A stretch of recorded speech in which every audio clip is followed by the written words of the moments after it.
today's video nga, sasagutin natin itong tanong ni Ate Rachel Aguilar. How to know if monetized na po yung Bigo account? Okay guys, tatanungin ko muna kayo, nag-apply po ba kayo sa isang agency sa Bigo Live? Kung hindi pa, mag-message na po kayo sa Queen Empire Agency sa Facebook page.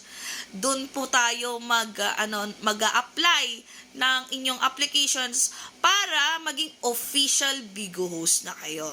So, paano nga ba malalaman if monetize ka na or masasabi nating official Bigo host ka na? Number 1, kailangan mong mag-sign up ng contract with agency and family or agency at Bigo Live. Lilitaw yon sa kontrata mo guys sa Bigo app ninyo.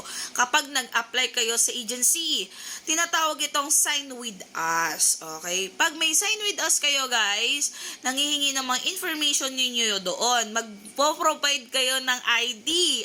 Paano ba yung mga ID na ipoprovide mo? Any kind of valid ID. Basta valid ID na nakapangalan sa'yo with your birthday. Okay?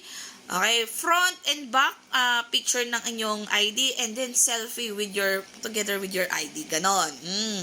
Okay? Once na na-approve na kayo, you're already monetized na. Pero kailangan guys, mag-apply pa rin kayo sa agency na gustong nyong pasukan.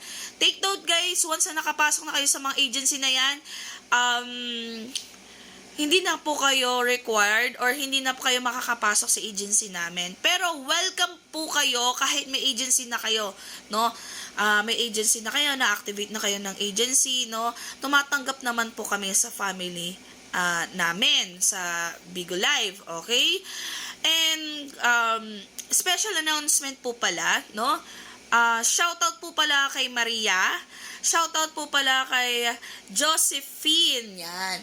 Shoutout din po pala kay George na nag-a-apply sa amin. On process na po ang inyong account. Alright. Yan. So, thank you so much po sa mga nag-a-apply at masugid po namin mga tambayers sa Bigo Live. Kung ikaw ay interesadong kumita ng 3,000 pesos up to 20,000 pesos or 50,000 or more, sali ka na sa team namin, sa Team Queen Empire Agency. Arat na! See you there at Bigo Live, guys! Bye-bye!